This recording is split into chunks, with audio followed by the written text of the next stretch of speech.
On enlève la capuche, le peignoir, on serre les gants, on monte sur le ring et on va assister au combat du siècle. De quoi s'agit-il? Énorme surprise que vous découvrez comme d'habitude juste après le générique.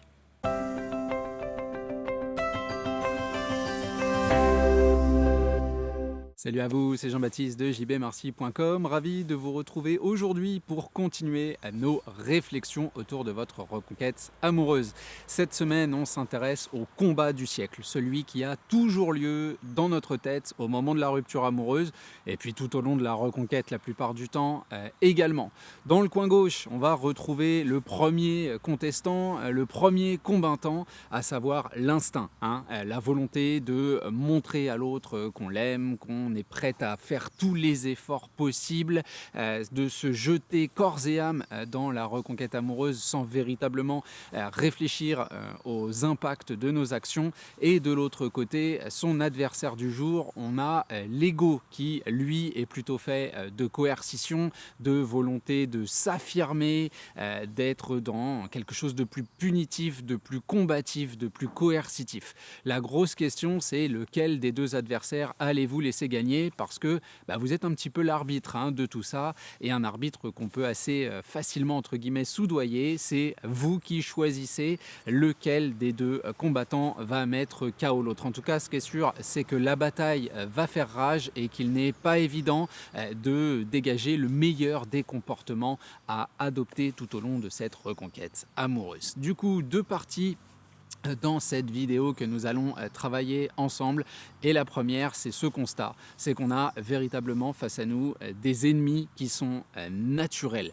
Très simplement, de manière très humaine, ces deux mécanismes vont s'instaurer au moment de la rupture amoureuse et encore une fois se développer là aussi tout au long de la reconquête amoureuse, selon les retours que vous pourrez avoir, selon vos réflexions, selon vos émotions, parce que si on entend partout qu'on peut contrôler ses émotions, moi je fais partie de cette école de pensée qui va vous dire que non, on peut contrôler ce qu'on communique de nos émotions, mais la puissance, l'énergie, la force de ce qui découle de notre ressenti, c'est juste là et ça reste. On peut sans doute l'amenuiser en allant déplacer le focus, en allant faire du sport, en allant faire de la musique ou que sais-je.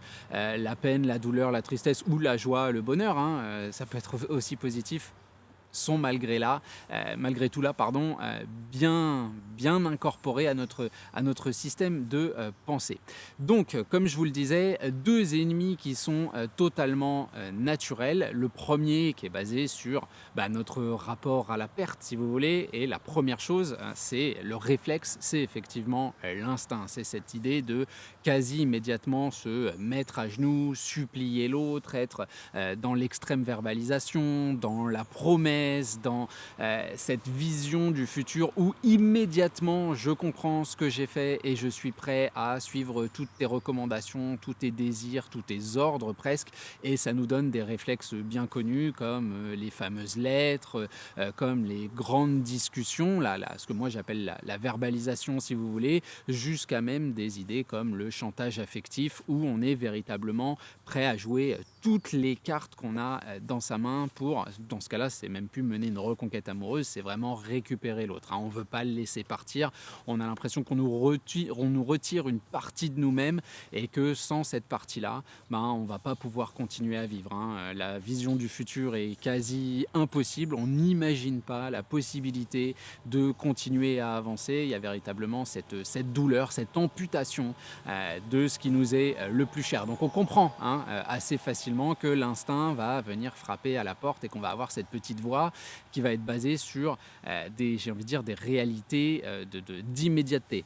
Il faut faire quelque chose très vite pour que l'autre change d'avis. Voilà, il y a sans doute chez lui, chez elle, cette part d'humanité et je dois la toucher à tout prix. Donc on est dans ces idées qui vont être la plupart du temps extrêmement culpabilisatrices, puisque ce qu'on a en commun avec la personne pour la faire rester, c'est tout ce qu'on a vécu. Donc une forme de fibre, sauf que là ça va être une fibre, comme je vous le disais, culpabilisante, où on va lui demander comment est-ce qu'elle peut nous faire ça à nous. On avait des projets, on devait faire ci, on devait faire ça, on devait aller au mariage de ta cousine la semaine prochaine, on devait partir en vacances, il y avait ceci qui, oui mais pense aux enfants, à la maison, etc. etc. On est dans l'idée que l'autre, peut-être par devoir, par empathie intellectuelle, va finir par se rendre compte de son erreur, de la portée de son choix, comme s'il n'y avait pas réfléchi avant, et effectivement, potentiellement, revenir avec nous, reconsidérer ce qu'on a du mal à accepter dans ce genre d'idée, puisque encore une fois, on est dans de l'instinct, hein, c'est pas une réflexion extrêmement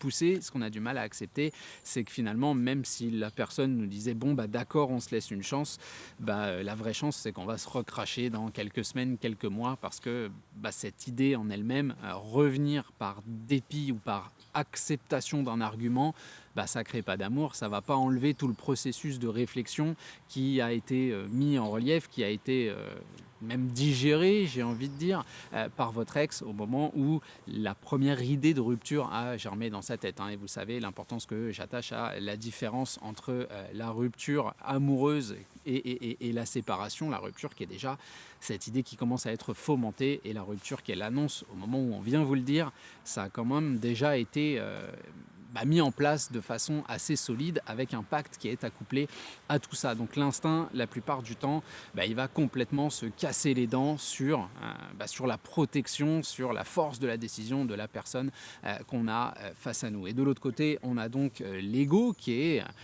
une volonté de préservation relativement naturelle. On a presque l'impression à intellectualiser que l'ego est un poil plus dans l'acceptation que l'instinct, parce que là on va être dans une volonté beaucoup plus coercitive, où les réflexions et les rapports à l'autre vont être beaucoup plus compliqués, beaucoup plus crus, beaucoup plus durs. Donc là les réflexes, ça va être quelque chose du genre le silence radio, la volonté de créer de la jalousie, que ce soit à travers des posts sur les réseaux sociaux, que ce soit à travers effectivement des idées qui laissent penser que j'ai peut-être quelqu'un dans ma vie, que moi aussi je vais être heureux, que etc. etc.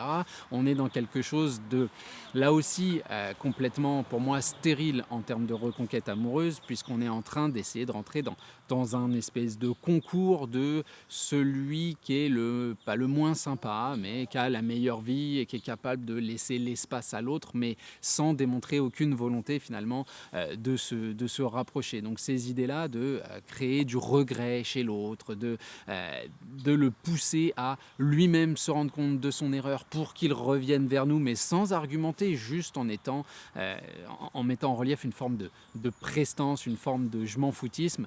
Là non plus, pour moi, ça n'a pas grande chance d'aboutir, parce que là aussi, on est dans l'idée de créer de l'amour en démontrant qu'il n'y en a plus, en démontrant que ça ne me touche pas, en démontrant que je ne veux pas de communication. Donc on voit que là aussi, dans l'intellectualisation autour de tout ça, certes, il y a un début d'acceptation, mais pour moi, quelque chose de relativement violent finalement, et qui ne peut pas véritablement mener là non plus à créer de l'amour, à créer une volonté d'échange. Alors oui, vous allez me dire, il y a sans doute cette idée de manque, etc.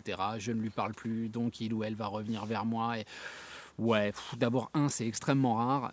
Et puis deux, quand ça se passe la plupart du temps, là non plus, ça ne dure pas, parce que on n'a pas réglé les problèmes en profondeur, parce qu'on n'a pas véritablement travaillé sur soi. Et puis parce qu'en plus, le risque, c'est que si vraiment on s'inscrit dans la logique du je fais un silence radio, elle ou il va voir que finalement je suis génial et qu'il faut revenir vers moi, etc., et qu'il ou elle le fait, vous allez avoir sans doute cette impression de toute puissance dans la future relation, où la moindre erreur, vous allez potentiellement sniper la personne, ou lui rappeler que c'est quand même lui ou elle qui est revenu vers vous, etc., etc. Et moi, la domination dans le couple, c'est pas quelque chose dans lequel je crois véritablement. Je pense que c'est une erreur de penser, d'imaginer, de considérer que la coercition est quelque chose qui va permettre aux deux parties de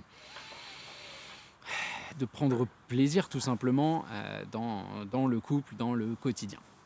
La deuxième idée que je voulais mettre en relief, c'est cette idée que dans ce combat, nous, on ne veut pas de vainqueur, en réalité. Hein. On s'aperçoit que si les deux écoles s'opposent, hein, on comprend que l'instinct et l'ego, de la manière dont je les ai décrites, c'est vraiment un petit peu l'opposé. D'un côté, la surverbalisation, l'ouverture totale de son cœur, la promesse et la démonstration de l'absence totale d'ego, et de l'autre, plutôt quelque chose de punitif, plutôt quelque chose qui est du non, c'est mort, moi je te rends pas de service, je fais pas ci, je fais pas ça pour toi, t'as voulu qu'on se quitte, on se quitte, je te parle pas, etc., etc. On voit que nous, assez logiquement, on va vouloir essayer de trouver un juste milieu, quelque chose de plus sain, quelque chose de plus simple, quelque chose de plus, finalement, j'ai envie de dire naturel, même si, entendons-nous bien, ces deux réflexes sont naturels, mais la relation qui va en découler, elle, ne l'est pas. On n'est pas naturellement l'ennemi de quelqu'un d'autre, on ne fait pas naturellement la tronche à quelqu'un d'autre.